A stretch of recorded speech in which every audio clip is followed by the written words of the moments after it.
So in this quick tip, I wanted to talk about changing the fuel filter on your motorcycle. It's the beginning of the year, it's my spring tune-up, and changing out my fuel filter was one of the things I had on the docket for this year.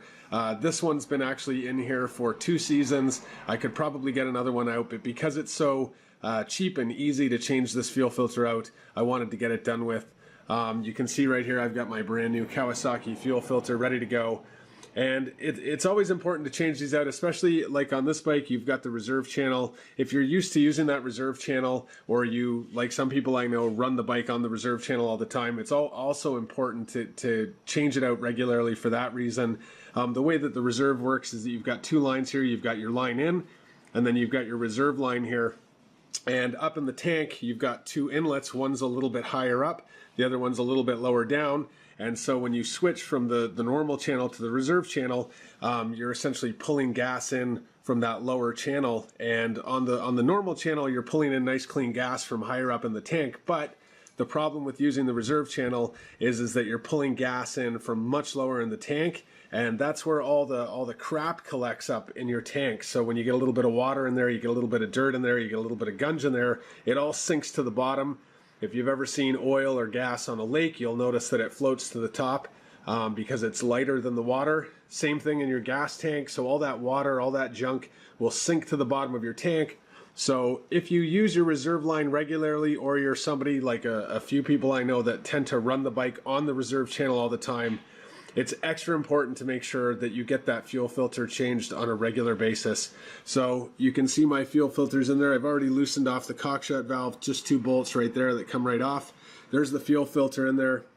It's really simple, 1 line in, 1 line out the bottom, easy breezy. So we're gonna get this one out of here, and then we're gonna take a look and compare the new one with the old one.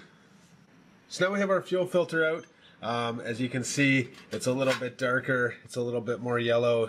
We're going to rip it open and see how bad the fuel filter is actually inside of it. And there's the new one, nice and clean and ready to go. I just had to take that bracket off there, 1 bolt to pull that bracket out, and then take the hose off the bottom and hose off the top. The most important thing when you're reinstalling this fuel filter is to make sure that you put it in. I don't know if you can see it there. There's a little arrow there. That represents fuel flow. So it's pointing this way. It's pointing this way, so that means this is the inlet from the tank or the cockshut, and then this is out to the fuel pump and to the carburetor. So make sure you put that in the correct way. It's the most important thing when you're putting these in, is to make sure that that arrow represents fuel flow, not direction on the bike. So because this actually sits the opposite way, it actually sits like this in the bike, and the arrow is pointing down. It doesn't mean that it sits like this. That arrow doesn't represent up. It represents fuel flow, so it actually goes in like this. So make sure you get that right. And we're going to get this back in, and then we're also going to take this old one apart and see how bad the filter was inside of it. So here we go. This is what it looks like on the inside. It's just a simple basic paper filter. Because it's red, it's kind of hard to tell how much dirt's in there, if there's any at all. There's probably a little bit. But because, like I said, it's a cheap part, 10-20 bucks, and it's a fast job, 20 minutes, maybe 30 minutes at the very most. I thought it was well worth doing. It's my spring tune-up, so I thought I would get it done, and then I don't have to think about it. So, like I said, there it is. Pretty simple, pretty basic. That's what's inside the housing. Now I'm getting ready to install the new one into the bike, which again, 1 hose in, 1 hose in. Got to pop it back in that bracket, and then we're off to the races.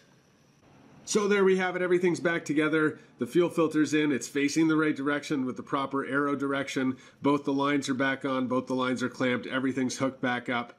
And you know, if you have one of these inline fuel filters like this, be sure to change it regularly. It's very important for the healthy running of your motorcycle, and especially if you're using this reserve on a regular basis, or you're running the bike on the reserve all the time. It's extra important to make sure that you're getting rid of that crap that's going to be building up in that filter. It cost me about 20 bucks and it took me about 20 minutes. You can't beat that. Hopefully this video helped you out, gave you a little bit of direction, and thanks for watching. To make sure you don't have any crap blocking up your fuel flow